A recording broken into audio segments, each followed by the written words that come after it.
C'est là où toi et moi nous sommes rassemblés. Amen. Amen. Là où tu es, c'est la maison de Dieu. Là où tu es avec ton frère et ta soeur, c'est la maison de Dieu. Avant qu'on arrive ici, c'était peut-être des bureaux, mais c'est devenu la maison de Dieu. Lorsqu'on quittera ici pour un endroit beaucoup plus large et spacieux, les murs seront imprégnés de sa présence. Amen. Partout où tu passes, une différence se produit. Amen. Alléluia. Qui est dans la joie ce matin d'être dans la présence de Dieu? Amen. Jésus mon projet. Alléluia. J'aime bien ce chant, j'aime beaucoup ce chant. Il manifeste notre soif. Il exprime notre soif plutôt, je devrais dire.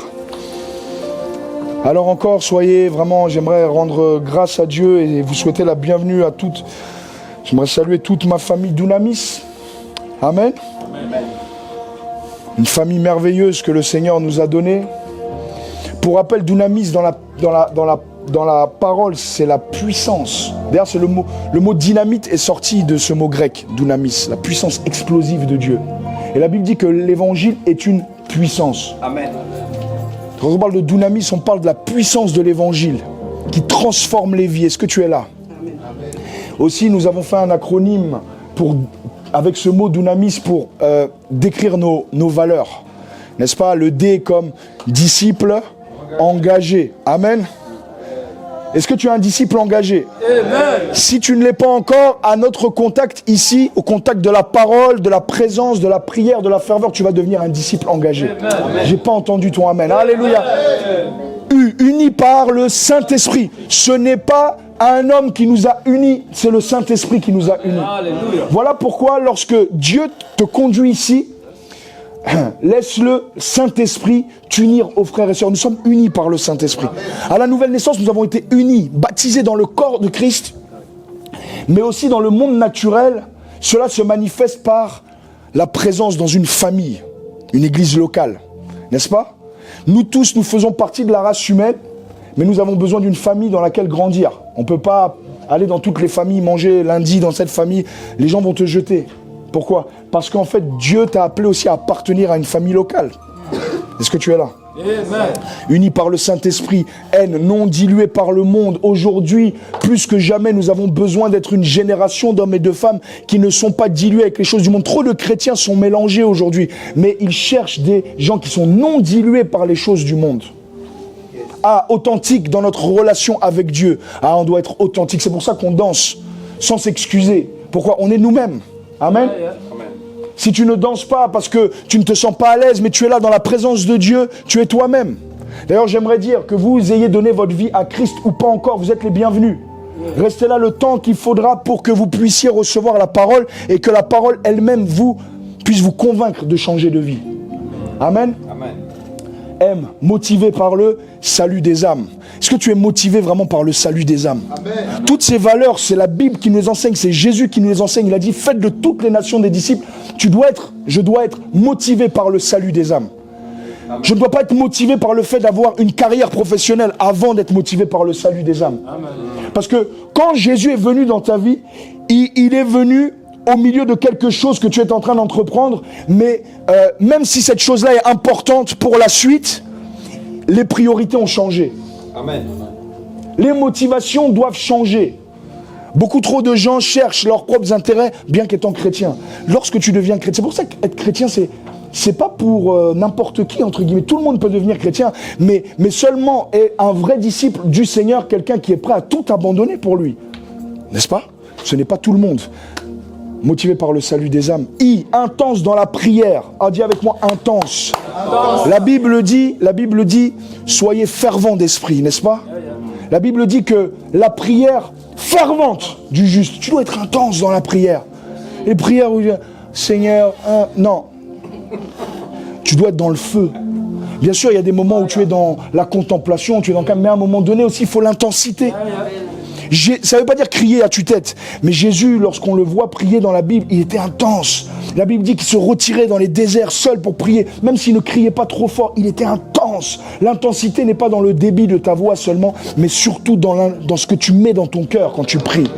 On sent quand quelqu'un est intense dans la prière.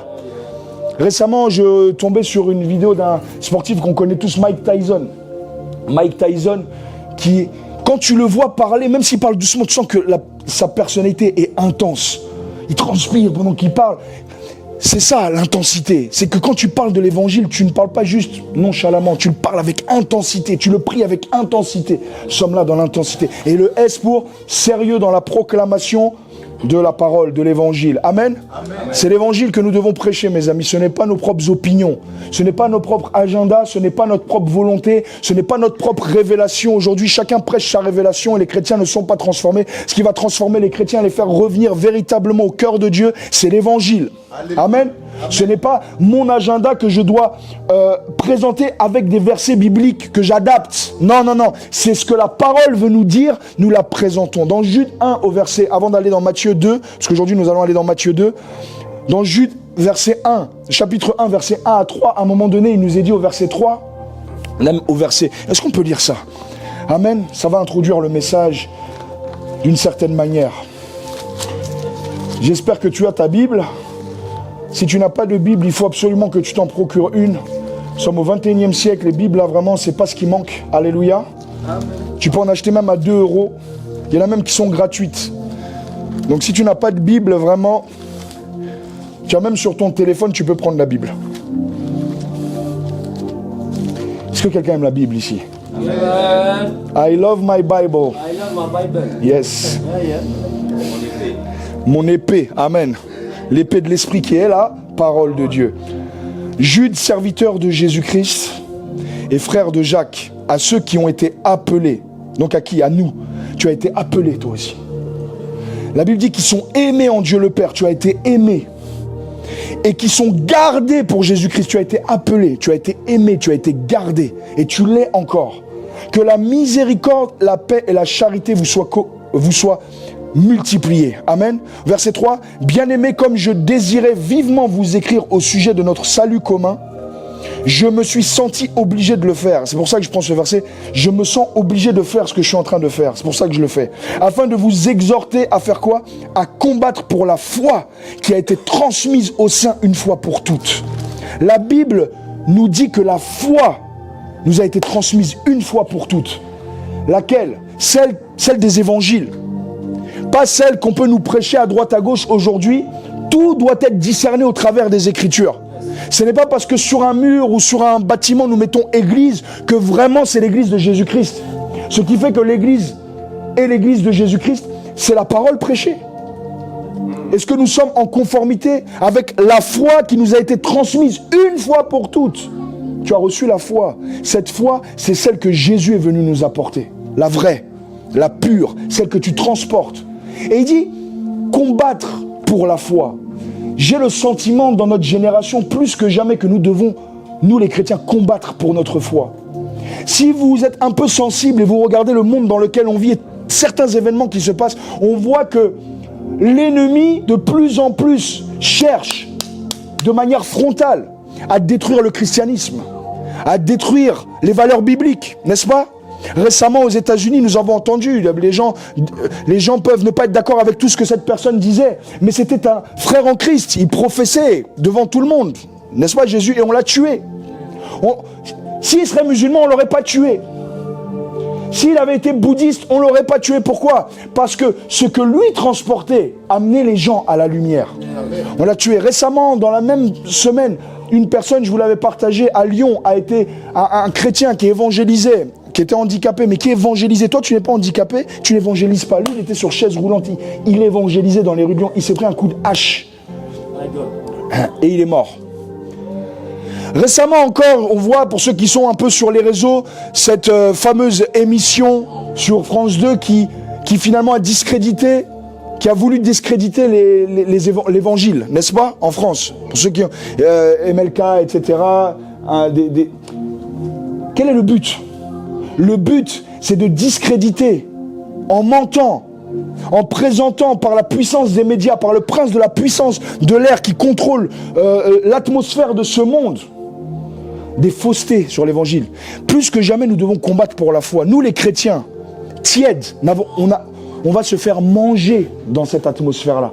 Voilà pourquoi, aujourd'hui, toi et moi, nous devons nous positionner pour notre foi. L'horloge de Dieu est avancée, mon ami. plus que nous le croyons.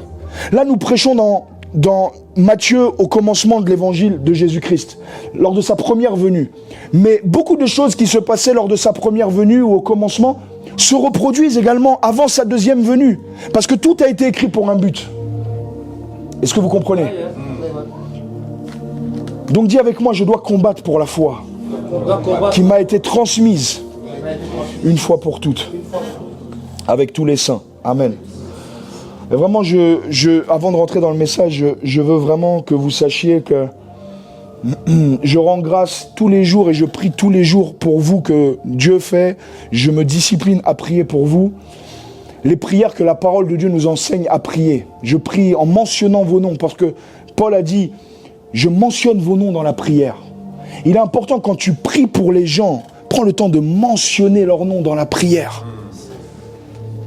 Tu peux prier pour 30, 40 personnes en l'espace de 30 minutes. Tu ne vois même pas le temps passer.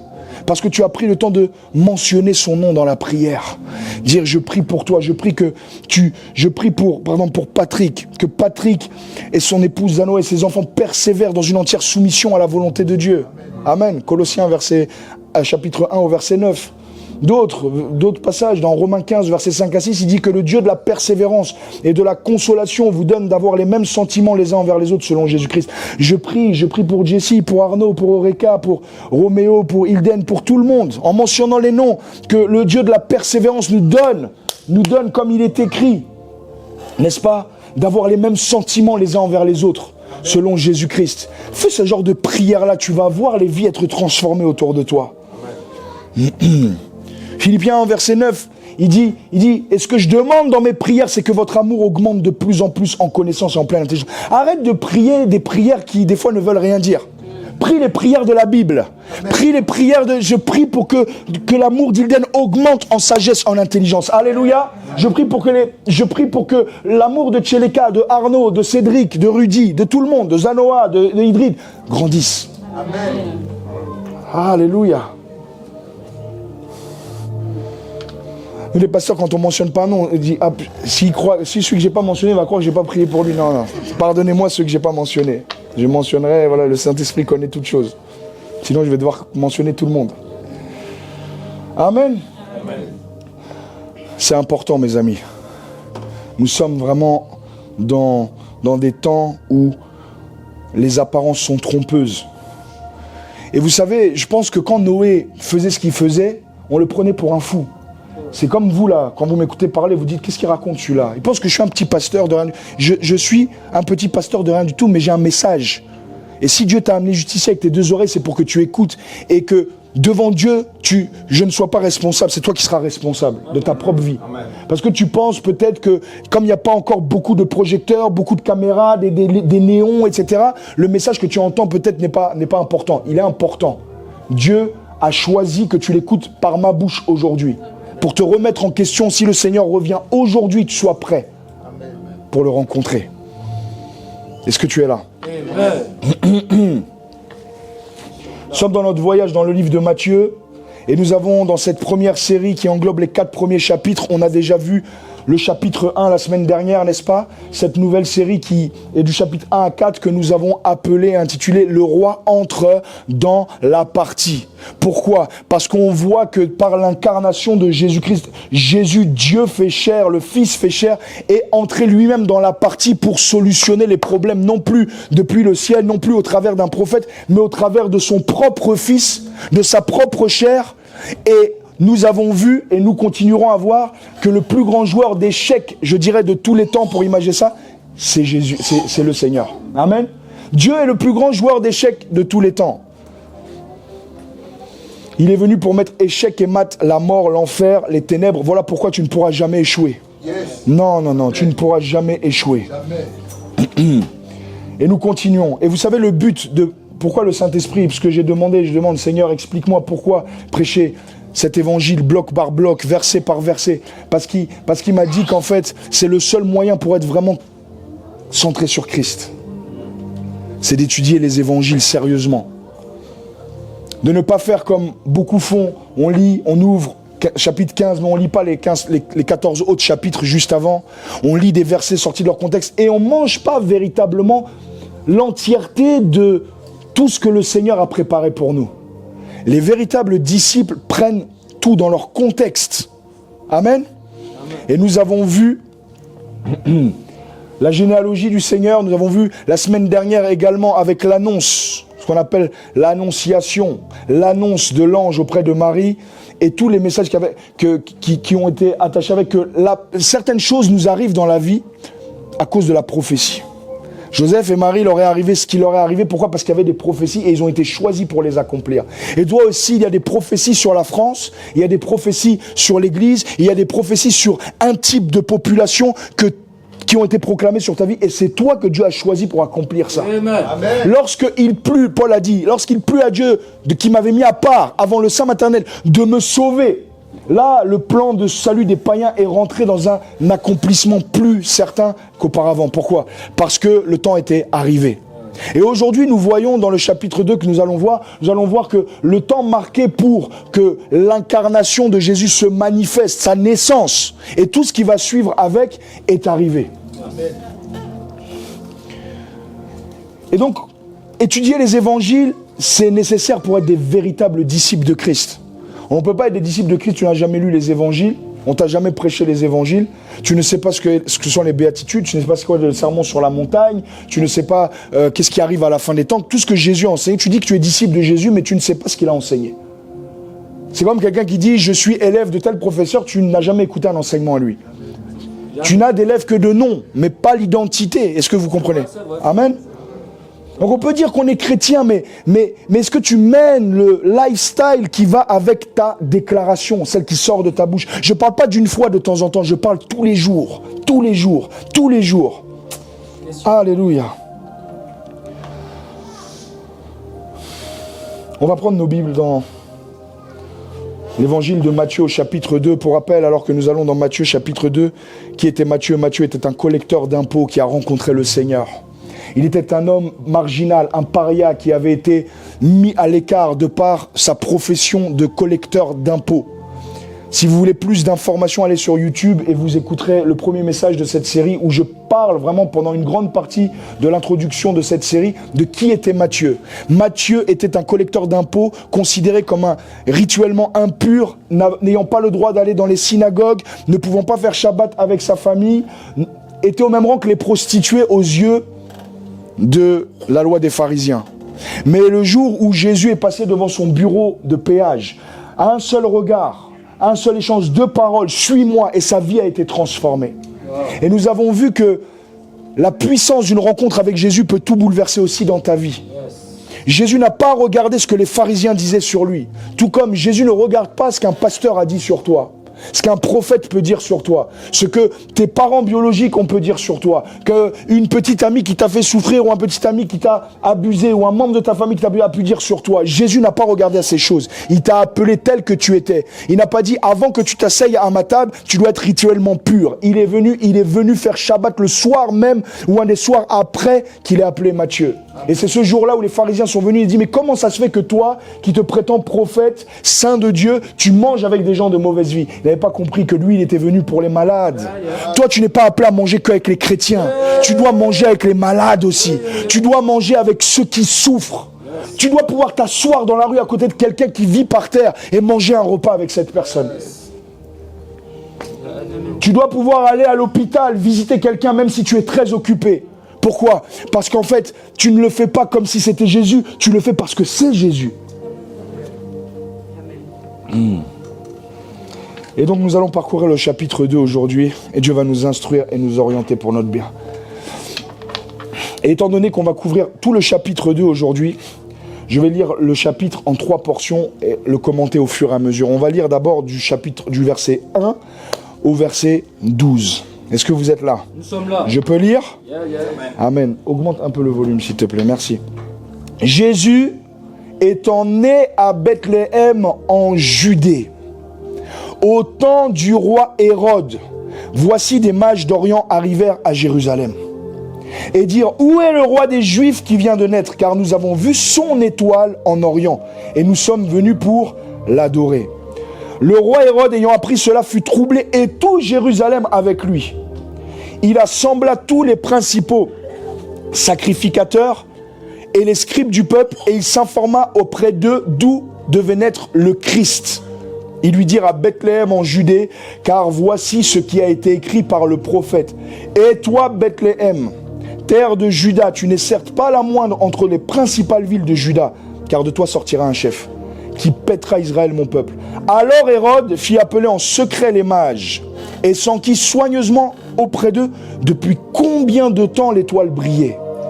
Puis il les envoya à Bethléem en disant « Allez, prenez des informations exactes sur le petit enfant. Quand vous l'aurez trouvé, faites-le moi savoir afin que j'aille aussi moi-même l'adorer. » Après avoir entendu le roi, ils repartirent et voici l'étoile qu'ils avaient vue en Orient marcher devant eux.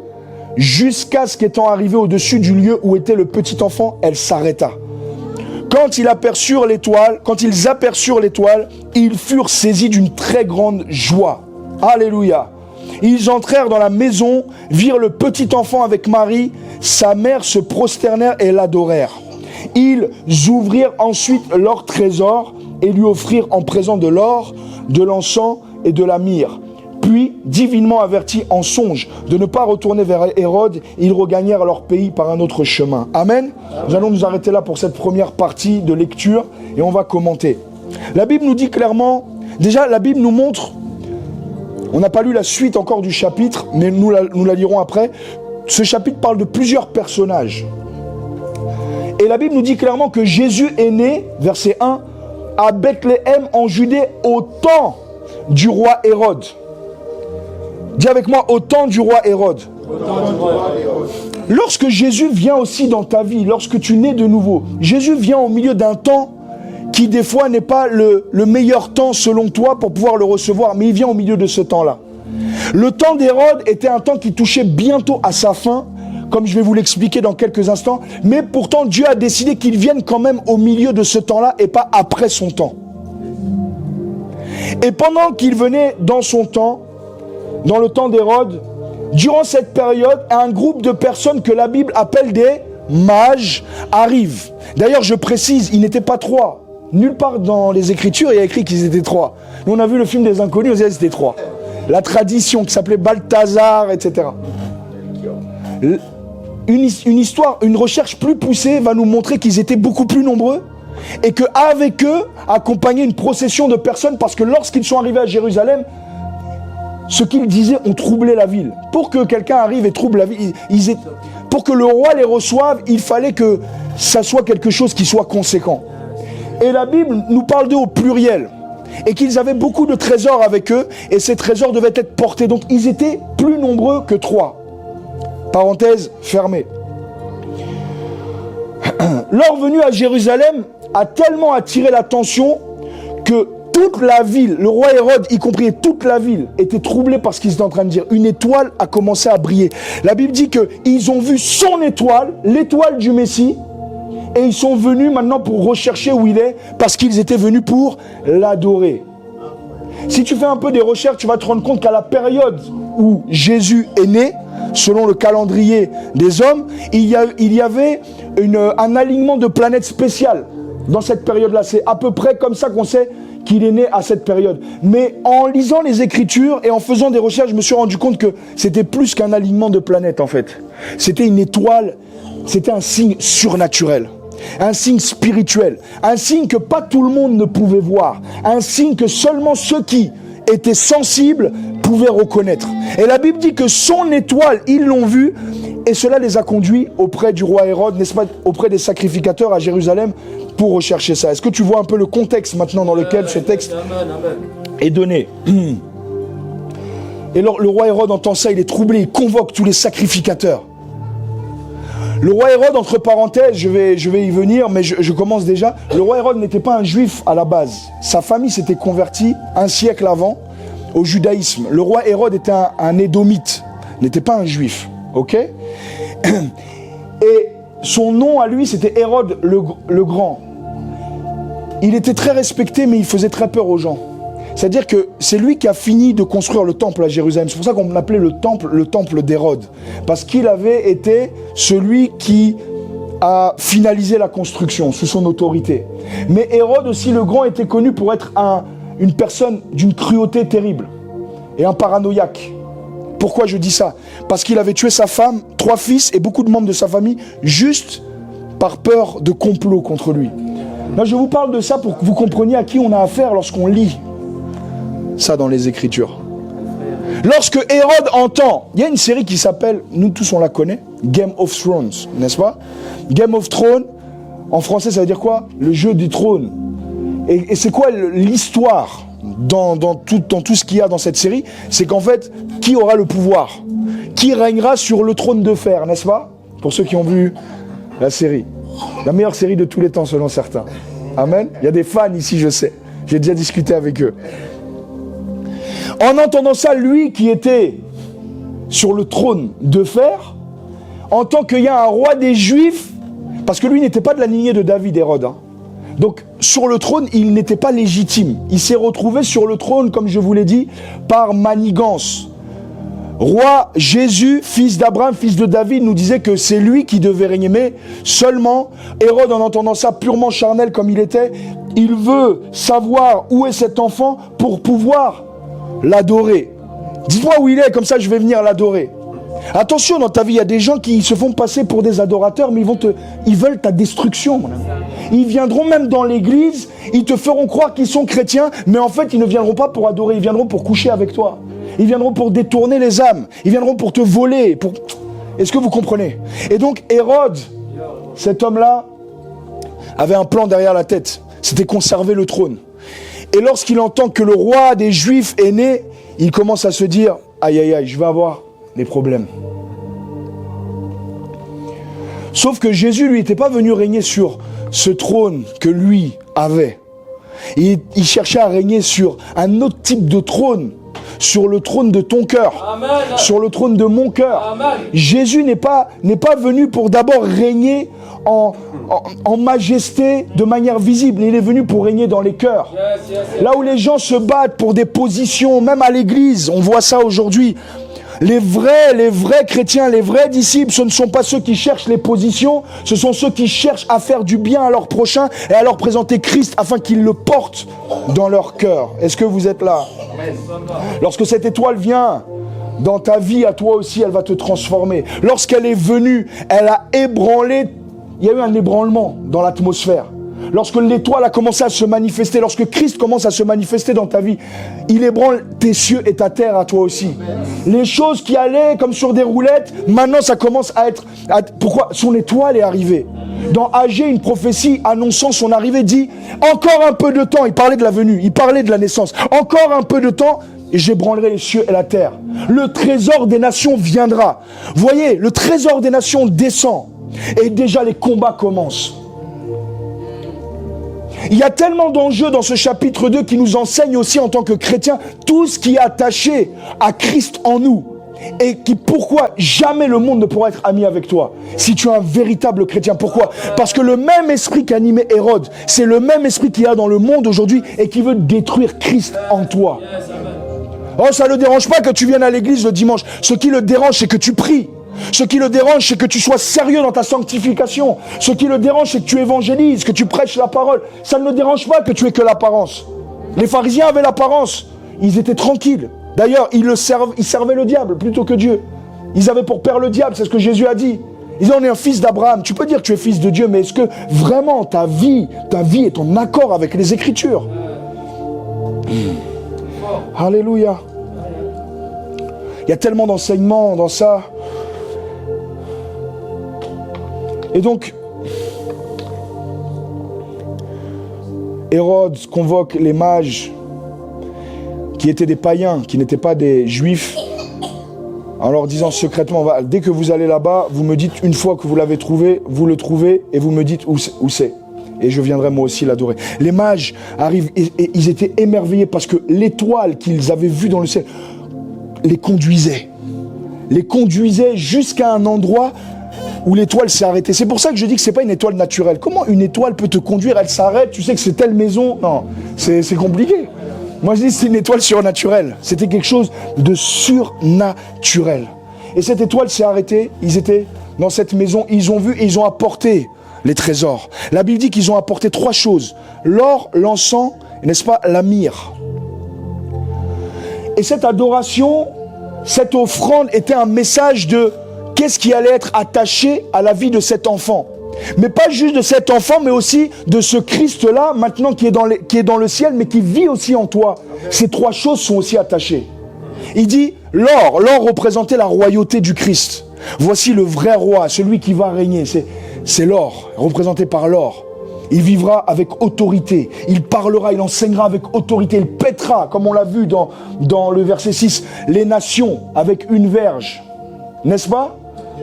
L'encens, qui représente le sacrificateur, la sacrificature, qui te fait comprendre également, suivez-moi très bien, c'est très important, que à sa vie, pas juste la royauté, mais aussi de lourdes contraintes dans sa relation avec le Seigneur, parce qu'un sacrificateur servait Dieu, pas les hommes. Dieu. Il était non seulement le roi, mais il était aussi celui qui allait vivre en sacrifice devant Dieu. Et il est celui aussi qui vit en toi et qui a fait de toi un sacrificateur qui doit vivre aussi sous des grandes contraintes. Tu devras prier, mon enfant. Tu devras offrir le parfum spirituel. Même quand tu n'auras pas envie, tu devras aller lui offrir. Pourquoi? Parce que tu es sacrificateur. Et Christ vit en toi, il a fait de toi un roi et un sacrificateur. Et aussi la myrrhe, troisième chose, la myrrhe, qui représente la mort. C'est ce qu'on mettait pendant les ensevelissements de la tradition juive, de la myrrhe, pour les sépulcres, pour embaumer le corps. Comme pour dire, à cet enfant est attachée une souffrance aussi. À cette destinée, qui est celle du Messie, est attachée la souffrance. Et toi aussi, tu auras besoin de mages, d'hommes sages dans ta vie. Dieu les enverra pour te rappeler ces trois dimensions dans ta vie. Te rappelleront, Dieu te les enverra sur le chemin et ils te rappelleront que tu transportes la royauté en toi, mais aussi la sacrificature. Tu dois être un homme, une femme de prière, mais également la souffrance. Tu dois souffrir pour le Seigneur. Est-ce que vous savez que la souffrance n'est pas une épreuve, c'est une promesse?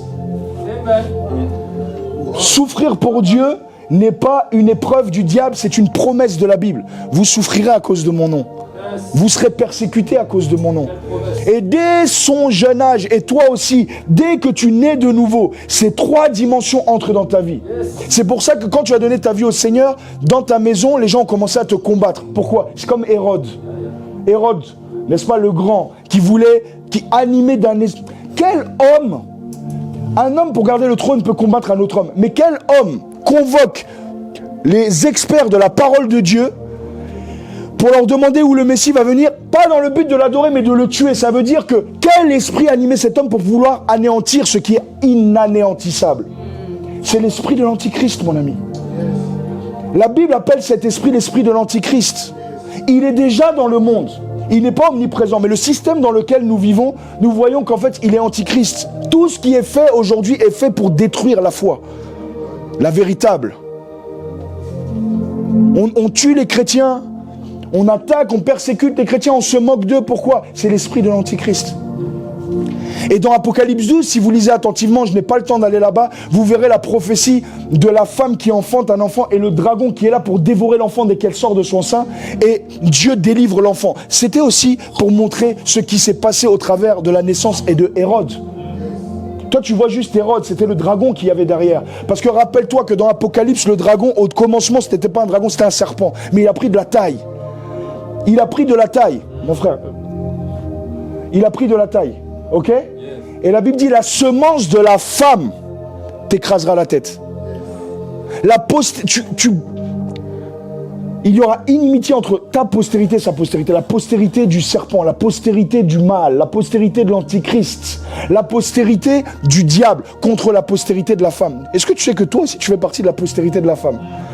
À cause de Christ que tu transportes. Je prie que tu comprennes tout ce que cela veut dire pour toi aujourd'hui.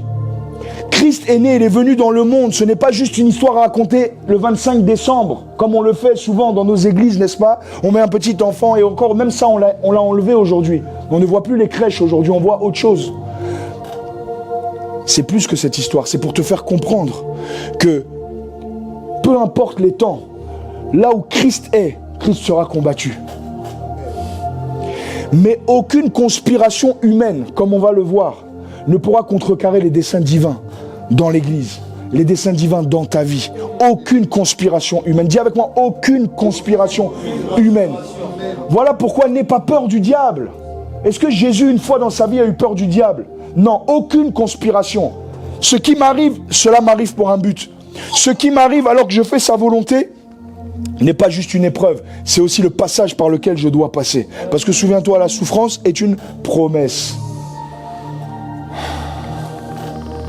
Comme je disais, une prophétie biblique, mais pourtant, quel homme sensé peut vouloir tuer le Christ? Aujourd'hui, on peut regarder le monde, on dit non mais quand même ils abusent. Non, en fait, ils ne se rendent pas compte. Jésus a dit pardonne-leur, ils ne savent pas ce qu'ils font. Tu dis mais quelle méchanceté, comment tu peux être aussi méchant que ça? Voile devant les yeux, l'esprit de l'Antichrist. Je suis persuadé que certains sont persuadés que Jésus échouera à la fin. J'en suis persuadé, il y en a qui sont sûrs de ça, c'est pour ça qu'ils font ce qui est en train d'être fait. Même si c'est faux, eux croient que c'est vrai. Pourquoi? Parce que le prince des ténèbres a aveuglé leur intelligence. Quelle personne censée sait qu'il va perdre, il va aller? Personne. Mais si tu y vas, c'est parce que tu crois au mensonge. Et aujourd'hui, j'aimerais t'encourager à te rappeler que peu importe ce que tu traverses, peu importe le Hérode qui veut dévorer ta vie, aucune conspiration ne prospérera dans ta vie. Aucune. Tout arrive pour un but alors que tu fais sa volonté. Aucune conspiration. Aucune conspiration, pourquoi? Parce que Dieu va divinement t'avertir sur le chemin de ce que tu devras faire pour éviter les pièges du diable. Oui, on peut dire oui, Dieu va me protéger. Tu dois aussi être à l'écoute. La Bible dit que, au verset 12, divinement avertis en songe de ne pas retourner vers Hérode, ils regagnèrent leur pays par un autre chemin. Les conspirations humaines ne prospéreront pas aussi parce que tu seras à l'écoute des avertissements divins que le ciel t'enverra. Et lorsque même ces gens-là qui n'étaient pas chrétiens ont reçu un message de Dieu, qui n'étaient pas juifs ou chrétiens, ont reçu un message de Dieu. D'ailleurs, on peut dire qu'ils étaient les premiers chrétiens, puisqu'ils ont reconnu le Christ. Amen. Ils n'ont pas pu naître de nouveau parce que le temps n'était pas arrivé, mais ils étaient divinement avertis. Je peux continuer la lecture? Amen. Est-ce que quelqu'un est béni? Amen. Verset 13. Lorsqu'ils furent partis, voici un ange du Seigneur apparut en songe à Joseph. Vous voyez encore? Et dit, lève-toi, prends le petit enfant et sa mère, fuis en Égypte et reste-y jusqu'à ce que je te parle, car Hérode cherchera le petit enfant pour le faire périr. Joseph se leva, prit de nuit le petit enfant et sa mère et se retira en Égypte et il y resta jusqu'à la mort d'Hérode afin que s'accomplisse ce que le Seigneur avait annoncé par le prophète. J'ai appelé mon fils hors d'Égypte. Dieu est un joueur d'échecs extraordinaire. Alléluia. Voilà pourquoi il arrive au temps d'Hérode, parce qu'il fallait qu'il aille en Égypte, parce qu'il y avait une prophétie. Amen. Dieu est un joueur d'échecs extraordinaire. Alors Hérode, voyant qu'il avait été joué par les mages, rappelez-vous que tout ce n'est pas fait en une nuit là. C'est un laps de temps assez. Si tu lis vite la Bible, tu penses que tout est arrivé au même moment. Mais non, il y a eu des jours, voire des semaines, voire même des mois qui sont passés. Il a vu qu'il avait été joué, il s'est mis dans une grande colère. Et il envoya tuer tous les enfants de 2 ans et au-dessous qui étaient à Bethléem et dans tout son territoire selon la date dont il s'était soigneusement enquis auprès des mages. Alors s'accomplit ce qui avait été annoncé par Jérémie le prophète. On a entendu des cris à Rama, des pleurs et de grandes lamentations. Rachel pleure ses enfants et n'a pas voulu être consolée parce qu'ils ne sont plus. Waouh!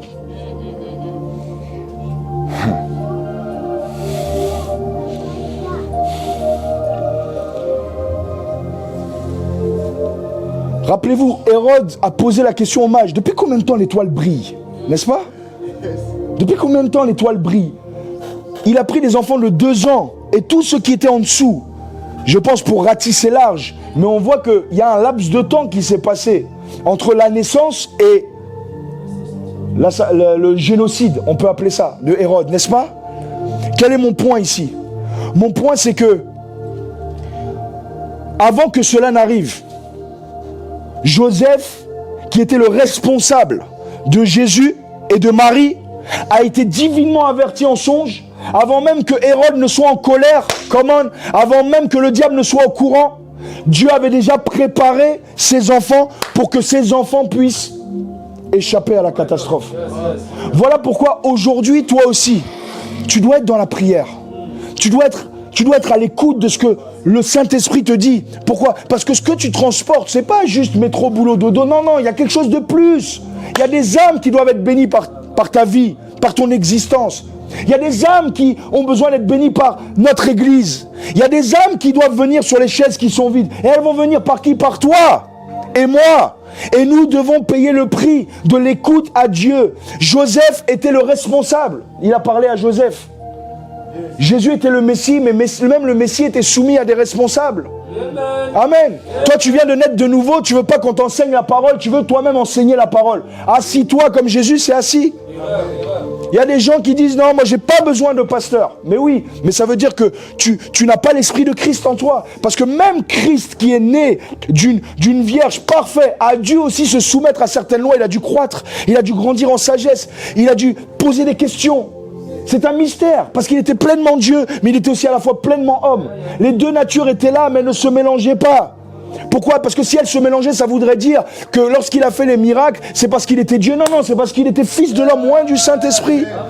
Lorsqu'il a été tenté, entre guillemets, par le péché, c'est pas qu'il a été tenté, je pense que je vais aller... C'est ça le mystère, c'est qu'il a été présenté à la tentation, mais il n'a pas été tenté dans le sens où il voulait tomber. Pourquoi? Parce qu'il était aussi pleinement Dieu. Cet homme-là est merveilleux. Et je crois que alors que nous étudions sa parole, tu vas tomber amoureux de sa parole. Et tu vas l'aimer de plus en plus. Et tu vas vouloir relire les Écritures et les redécouvrir avec une nouvelle perspective, celle de lui plaire. Alléluia. Tu as un GPS interne qui s'appelle le Saint-Esprit, qui t'annonce les choses à venir. Pas juste les numéros de carte bancaire des gens, non, non. Les choses vraiment qui comptent. Qu'est-ce qui arrive en France? Si je vous partage ce que je ressens dans mon cœur, je sens qu'il y a des grandes persécutions qui viennent contre nous les chrétiens. Et nous devons être forts dans la prière. Il y a 5 ans, on oublie qu'on était tous enfermés, on disait l'église nous manque, mais ça c'était rien. Parce qu'on était tranquille, mais viendra le temps où on sera persécuté, où ceux qui nous persécuteront croiront rendre un culte à leur Dieu. Jetteront même certains d'entre nous peut-être en prison. Est-ce qu'on est prêt à ça? Si même ça n'arrive jamais, est-ce que tu es prêt à ça quand même? Joseph, comme je vous l'ai dit, il n'avait pas prévu d'aller en Égypte, mais il est parti. La Bible dit, il a fait le songe, pris de nuit, l'enfant et sa mère, et il est parti directement. Il n'a pas attendu. C'est ça l'obéissance. C'est quand tu reçois de Dieu, tu n'attends pas, tu fais. Tu dis pas, dans 2 semaines, je vais voir. S'il avait attendu, peut-être que l'enfant serait mort. Est-ce que vous comprenez? Ou peut-être que lui serait mort, l'enfant aurait été sauvé, mais lui, il aurait péri.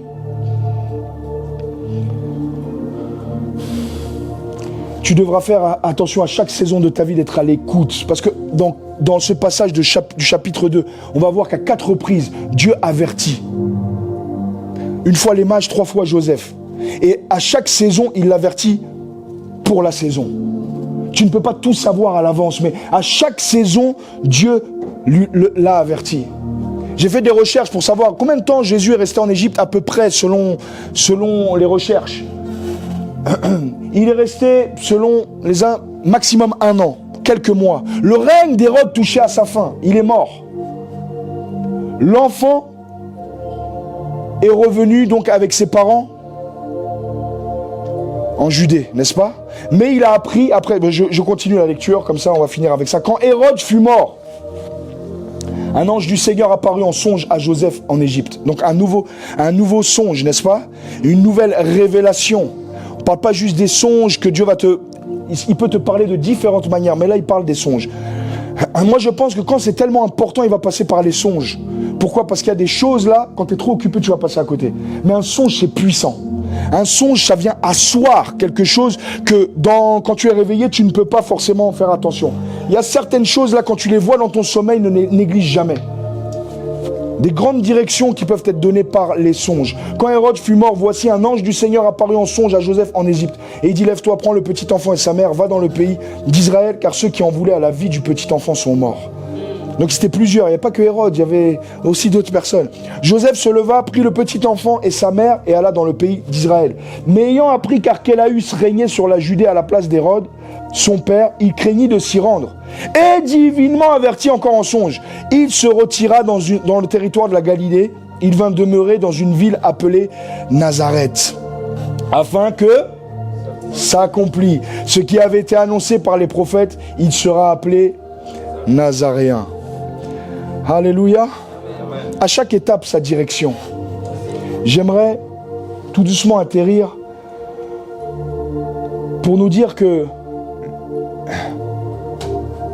ce texte nous parle de plusieurs choses, mais nous montre que peu importe les conspirations contre Christ, elles ne peuvent jamais aboutir sur terre tant que les hommes que Dieu s'est choisis restent obéissants à la voix de Dieu.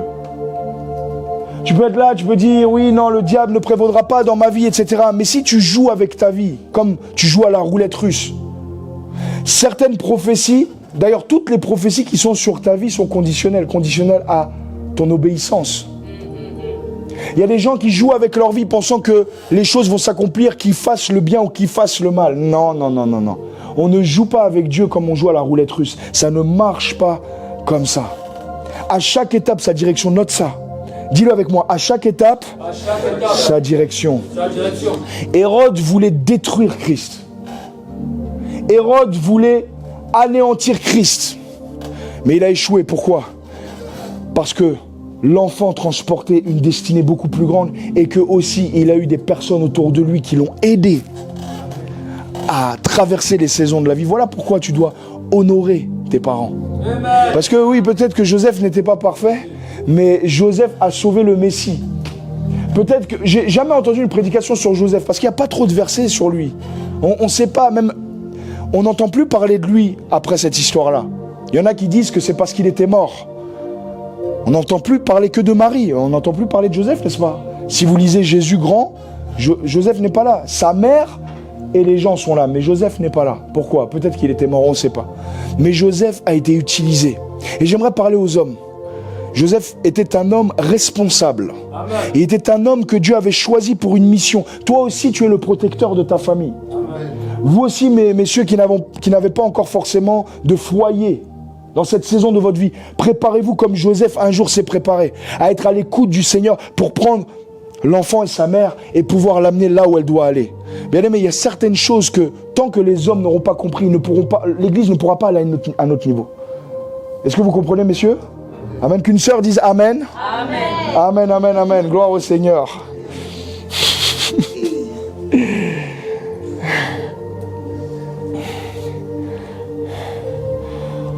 J'ai commencé avec Jude tout à l'heure, je vais finir avec Jude. Comme ça, on va boucler la boucle. Dans Jude, dernier livre avant Apocalypse, courte épître. N'est-ce pas, il a commencé tout à l'heure en disant « À vous qui êtes appelés, aimés et quoi? Gardez, protégez. » Je vais sauter pour aller jusqu'au verset 24 de la même épître. Il n'y a qu'un seul chapitre, donc tu ne peux pas te tromper. Verset 24, il dit « Or, à celui qui peut vous préserver de toute chute. » C'est qui celui-là? C'est Christ. Amen. La Bible dit qu'il a le pouvoir, selon les versions, l'autorité de te préserver de toute chute. Tu n'es pas obligé de chuter dans ta vie. Pourquoi? Parce que si tu restes connecté à lui, il te préservera de toute chute. Même si Hérode vient, la chute sera préservée. Même si les uns et les autres se lèvent contre toi, même les gens de ta famille se lèvent contre toi, la Bible dit que celui-là peut te préserver de toute chute. Pourquoi? Parce que lui-même n'est jamais tombé. Il est le seul qui n'est jamais tombé. C'est pour ça que si tu es en lui, tu ne tomberas pas. Amen. Amen. Donne-lui ton cœur aujourd'hui, donne-lui ta vie. J'aimerais que tu reviennes à lui dans la prière, que tu reprennes au sérieux ton destin, ta destinée, que tu arrêtes de penser que ta vie c'est demain on verra, demain, là j'ai trop de problèmes, aujourd'hui Dieu t'appelle aujourd'hui. Lorsqu'il a appelé Matthieu, il a dit suis-moi, il est parti. Il n'a pas attendu, il a dit réfléchis, je reviens demain, non, il a dit suis-moi et il est parti. Lorsqu'il a dit à Pierre suis-moi, ils étaient prêts. Et même s'ils n'étaient pas parfaits, ils sont venus. Et toi qui es là, tu dois le suivre aussi. Pourquoi? Parce que quand tu auras 30 ans, 40 ans, pour vous qui êtes plus jeunes, vous regarderez en arrière et direz mais quel temps j'ai perdu. Même moi quand je regarde, ça fait quand même presque 20 ans que j'ai donné ma vie au Seigneur, mais je me rends compte qu'il y a des saisons de ma vie, je les ai gaspillées. Elles font partie de mon histoire, elles m'ont fait grandir. Mais si j'avais été plus obéissant, je n'aurais pas vécu telle oppression. Je n'aurais pas vécu telle souffrance. Mais Dieu est bon. Il est le plus grand joueur d'échecs de tous les temps. Et il sait que nous ne sommes faits que de chair et de sang et que dans la chute, le GPS peut, si nous nous trompons de rue, de route, d'itinéraire, nous recalibrer sur la bonne route. Amen. Mais mon ami, il peut te préserver de toute chute. Et non seulement ça, il dit, et te faire paraître devant sa gloire, irrépréhensible, c'est-à-dire parfait, sans défaut, sans tache, et dans la joie, dans l'allégresse. Arrête de vivre dans la culpabilité, mon frère, ma soeur. Arrête de vivre une vie autre que l'allégresse. Sois dans l'allégresse. Sois fidèle, sois prudent, prudente dans tout ce que tu entreprends. Sois fidèle dans ce que Dieu t'a donné. Il a dit, quel est le serviteur fidèle que Dieu a établi sur les gens de sa maison pour qu'il leur donne la nourriture au temps convenable? Il dit, bienheureux ce serviteur que son maître trouvera faisant ainsi lorsqu'il reviendra. Il lui donnera tous ses biens, il sera propriétaire de tous ses biens. Mais il dit, si cet homme-là ou cette femme-là s'est mis à manger, à boire, parce qu'il pensait que le maître tarde à venir, et il a commencé à maltraiter les frères et sœurs, il a commencé à lieu de prier pour eux, les convoiter, les voler, les mépriser, mal leur parler. Il dit, cette personne-là aura sa part avec... C'est le même Jésus qui parle de ça. Nous, on aime bien le Jésus qui nous parle de... Il parle aussi de ça. Bien-aimé, le Seigneur m'envoie te dire aujourd'hui, je finis avec ça, nous allons prier. Ne joue pas avec ta vie. Comme cet homme lorsqu'il était sur un bateau. J'avais entendu Billy Graham raconter cette histoire, ce grand évangéliste. Il disait, il y avait un homme qui était sur un bateau et il avait un diamant dans ses mains. Et il était là sur le bateau, il faisait le beau, il jetait le diamant, il ramassait le diamant. Il jetait le diamant, il disait, regardez, je peux le jeter toujours plus haut ce diamant. Je peux le jeter toujours plus haut. Et les gens disaient, waouh, c'est beau, waouh, ce que tu fais. Et il aimait ça. Sauf qu'un jour, quand il a jeté le diamant, le bateau a une secousse et il n'a pas pu récupérer le diamant et le diamant est tombé dans l'océan. Ça, c'est ta vie, c'est ton âme. C'est pas un diamant que tu tiens dans tes mains, c'est ton âme. On dit, je vais aller coucher aujourd'hui. Tu jettes le diamant, tu penses que tu vas te repentir le soir. Tu vas t'essuyer la bouche, tu vas dire, personne ne m'a vu. Sauf que un jour, tu le feras. Ça ne sera pas ton cas. Mais un jour, une personne le fera. Sauf que ce jour-là, en fait, avant même qu'il puisse se repentir, extinction des feux. Il ne savait pas que c'était son dernier jour sur terre. Mon ami, ne joue pas avec ta jeunesse. Ne joue pas même avec l'âge dans lequel tu es aujourd'hui. Quel que soit ton âge, Dieu a un projet pour toi. Donne-lui ta vie. Il est venu sur terre s'incarner. Pas pour que tu joues à l'église, mais pour que tu deviennes l'église. Pour que tu deviennes un serviteur, une servante, un disciple de Jésus qui lui donne tout. Je ne parle pas de juste venir à l'église, je parle de tout lui donner. Moi, ça ne m'intéresse pas. Je suis venu faire des disciples ici. Je ne suis pas venu faire des gens qui viennent à l'église. Lorsque je prends mon téléphone pour m'assurer que tu viendras, ce n'est pas parce que je veux que je me sente bien, parce que la chaise est remplie. C'est parce que j'ai le fardeau, le souci que tu sois un disciple. Pourquoi? Parce que l'horloge de Dieu est avancée. Elle dit tic-tac, tic-tac, tic-tac. Et nous, on dit on va au restaurant, on va manger. Gloire à Dieu, c'est bien. Mais qu'est-ce que tu fais avec ton âme pendant que je suis en train de parler? Qu'est-ce que tu as prévu de faire cet après-midi? Peut-être qu'il y en a parmi vous, ils ont prévu d'aller jouer avec leur vie. Ne joue pas avec ta vie. Et je parle aussi à quelqu'un derrière la caméra. Ne joue pas avec ta vie. Si tu es là et tu entends ce message, ne joue plus avec ta vie. Elle est trop précieuse. Jésus a payé le prix fort pour elle. On va se tenir debout, on va prier. On va donner notre vie au Seigneur aujourd'hui. J'aimerais vraiment nous inviter, pas à chanter, mais à donner notre vie au Seigneur. Pas à prier seulement, mais à devenir ce sacrifice qui donne sa vie au Seigneur aujourd'hui. Donne-lui ta jeunesse. Donne-lui tes temps de prière. Donne-lui 1 heure dans la journée où c'est que lui. Et tout le reste sera impacté. Donne-lui, Seigneur, donne-lui, mon frère, ce qui a le plus de valeur à tes yeux. Donne-lui cette relation. Donne-lui ce futur. Donne-lui cet argent. Donne-lui ce projet. Donne-lui cette idole que tu transportes dans ton cœur et qui te tourmente depuis trop longtemps. Donne-lui ta vie. Donne-lui. Prie. Là où tu es, prie. Même toi qui me suis sur Internet, prie ensemble. Oh Jésus.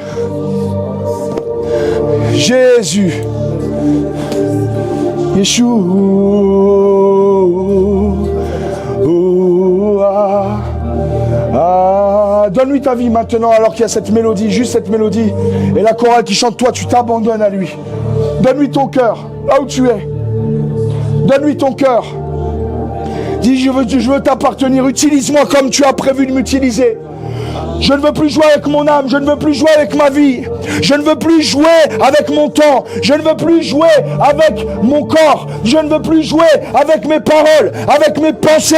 Ah, je ne veux plus jouer, Seigneur. Je te donne mon cœur. Je te donne ma vie. Oh, Seigneur. Seigneur, prends tout, oui, prends tout, prends tout, prends tout, prends tout. Dépose tes fardeaux. Je sais que ce que tu traverses peut-être est difficile. Peut-être que ça fait tellement longtemps, tu n'as plus d'espoir que Dieu t'exauce. Tu n'as plus d'espoir que ça change. Tu dis, mais après tout, j'ai prié, mais rien ne s'est passé.